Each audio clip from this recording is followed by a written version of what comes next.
Lectura del Santo Evangelio según San Mateo. En aquel tiempo dijo Jesús a sus discípulos: No creáis que he venido a abolir la ley y los profetas. No he venido a abolir, sino a dar plenitud. Os aseguro que antes pasarán el cielo y la tierra, que deje de cumplirse hasta la última letra o tilde de la ley. El que se salte uno solo de los preceptos menos importantes y se lo enseñe así a los hombres, será el menos importante en el reino de los cielos. Pero quien los cumpla y enseñe será grande en el reino de los cielos. Hoy Jesús se muestra como la plenitud de la Escritura. Jesús es la palabra encarnada. Es el que da sentido a toda la Escritura.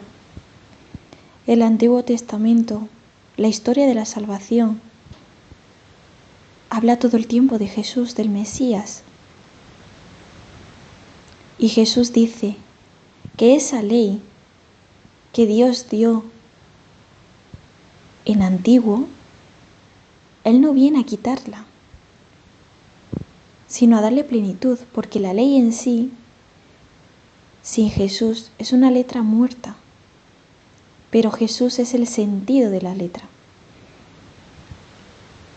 De hecho, si por ejemplo alguien puede hacer algo, pero puede darle sentido o puede hacerlo sin más. Y es lo que Jesús nos dice hoy en el Evangelio. Que está muy bien cumplir los mandamientos, por supuesto, Él no ha venido a quitar eso, pero a darle la plenitud, que es Él mismo. Y tenemos que pensar que la Escritura está llena de vida, que la Escritura es vida, porque es palabra de Dios. Y la palabra de Dios es viva y eficaz.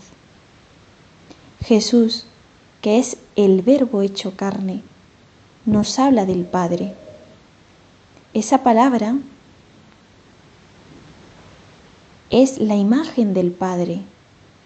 Jesús viene a hablarnos de cómo es el Padre, cómo es el corazón del Padre. El corazón del Padre no es que haya puesto unas normas para fastidiar, no. El corazón del Padre, el Padre ha puesto esas normas para nuestro bien, para que no nos hagamos daño, para que seamos felices, para que gocemos de la vida de Dios. Eso es lo que Jesús nos explica. Por eso Él dice que viene a darle plenitud a esa ley. Porque sin Jesús, sin ese sentido de la vida eterna, de la vida en Dios y con Dios, la ley se puede convertir en una letra muerta y pesada.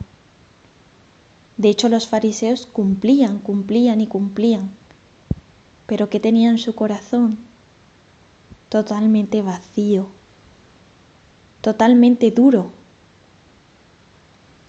Sin embargo, cuando Jesús viene y nos explica la palabra, nos explica el sentido,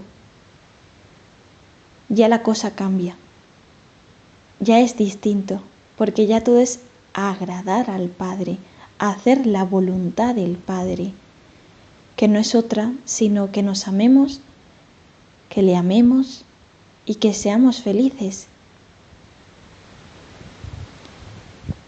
Y qué bonito lo que dice Jesús: quien lo cumpla y enseñe será grande en el reino de los cielos.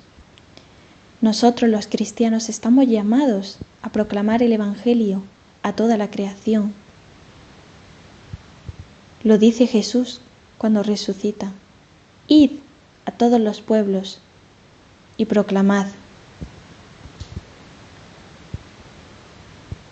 Y me encanta porque dice, será grande en el reino de los cielos. O sea, Jesús nos ha dado una misión preciosa, que es proclamarle a Él su misma vida. Es hablar de su vida, hablar de Jesús. Cuando eso es ya más que una recompensa, porque Jesús te llena la vida, te llena todo, su misma vida. Y es una gozada leer el Evangelio, leer la Biblia, la palabra. Y sin embargo Él dice: quien lo cumpla y enseñe será grande en el reino de los cielos. Tenemos una misión preciosa de enseñar al mundo el amor de Dios, que está en la Escritura. Así que pidamos hoy al Señor la gracia de leer, no solo leer la Biblia, la Sagrada Escritura, sino de rezar con ella. De que cuando nos pongamos en presencia del Señor en la oración, recemos con la Escritura, con la Biblia, cada día, meditemos el Evangelio, la lectura, el Salmo que la Iglesia nos propone, que es lo que Dios quiere decirnos ese día, pero también que le dediquemos pues unos 15 minutos al día, por ejemplo, a la Sagrada Escritura y meditemos sobre la palabra, sobre nuestra historia. La historia de la salvación es nuestra historia, es la historia de amor de Dios por nosotros. Cuando se conoce a alguien es cuando se le empieza a amar, pero no antes. Pues con Jesús pasa lo mismo. Para amar a Jesús hay que conocerle antes. ¿Y cómo se le conoce? Viendo su vida, cómo era. ¿Y cómo lo sabemos? En el Evangelio, pero también en el Antiguo Testamento, porque todo habla de Él. ¿De dónde viene Jesús? ¿De por qué? Nuestra historia, nuestra misma historia.